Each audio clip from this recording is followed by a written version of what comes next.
All right, folks, let's go to our next story. You know, Nigeria moved from being a drug transit nation to a consumer one years ago, which explains the heightened insurgency in our country. The Tinkan Island Command of the Nigeria Customs Service and the National Drug Law Enforcement Agency, NDLEA, have revealed that syndicates operating within West and Central Africa are involved in smuggling arms, ammunition, and hard drugs into the country. This revelation follows the seizure of rifles, including pump-action guns and semi-automatic arms, as well as heroin, cannabis, plus military camouflage vests concealed in various containers at the Tinkan Island port between January and March 2024. So we're in a quandary, if you ask me, Jide. Yes, and we have to move quickly. You see, the NATO instigated war that happened in Libya, that turned Libya to more or less a failed nation, where the ruling government has just control of Tripoli and surrounding communities. And others have non-state actors, militant groups, have seized the rest of the state. What do you call that? That's a failed state.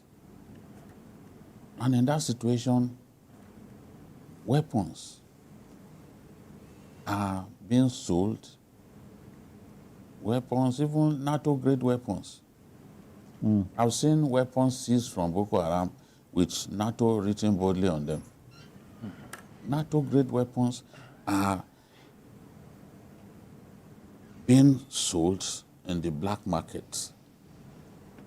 And from Libya, it comes into Chad, Chad comes into Nigeria, in some cases comes into Niger Republic, that Nigeria has extensive borders with. Border that begins in Jigawa in the northwest and terminates in Yobe in the northeast. Yeah. Extensive borders. In Kebbi, for example, they smuggle weapons through the waterways, River Niger. In Kebbi, they bring in these weapons. Because the black market is a thriving one. That happens when no one is manning those borders.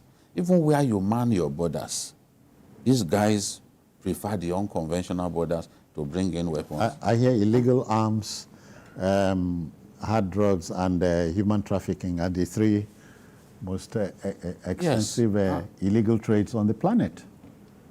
Where tramadol is containerized, for example, there was a trailer load of tramadol heading for Boko Haram camp in the northeast that was intercepted in Adamawa State.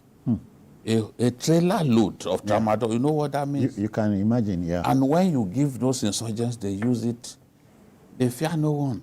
Oh, yeah. No matter how big you are, no matter how rich you are, you will be just as small as this mug in their eyes. And they are ready to take a life. But deny them of access to these things, to those drugs. Within a short time, they become very sober. They become a completely different animal. You know? So these illicit drugs are fueling crime in our country. Oh, yeah. If we don't find a way to stop them coming in, if we don't find a way to stop illicit arms coming in, we can't defeat crime.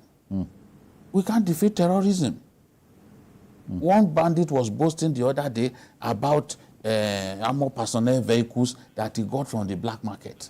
Should they be able to buy armor personnel vehicles?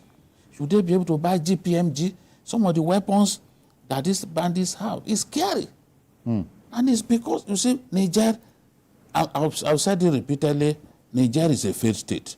Most parts of Niger, no one is in charge. And it's unfortunate that they are our neighbors. We have an extensive border with them, more than 600 kilometers. What do? We have to guard our loins. With neighbors like that, anything is possible. Doctor, and just, I think last week, some arms and ammunition were abandoned at the Tin Can Island port. Yeah. And my question is, can't we track the importer? Isn't it possible?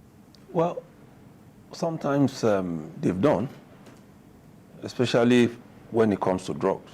NDLEA has done a good job. Sometimes you read that they've been tracking someone for 2 years, 3 years, and then they get the person. Well, I'll join BKO in saying that this is why Nigerians must understand that when it seems like we are abandoning our country to put eyes in the affairs of our neighbors, it is not because something goes wrong. There is something we are benefiting from them. It is because whatever happens in those places will come to affect us. Oh, yeah. Look at the case of Niger. Look at the case of Chad. Look at Mali. Cameroon. All of them. Yeah. And then we are saying as a country we won't pay attention.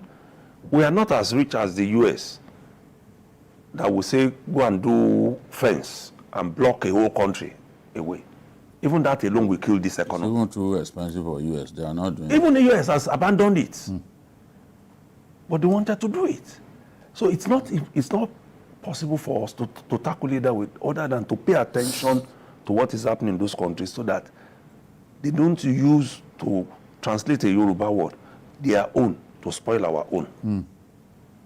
So we must watch it and very carefully too. And time is of the essence. Very much so.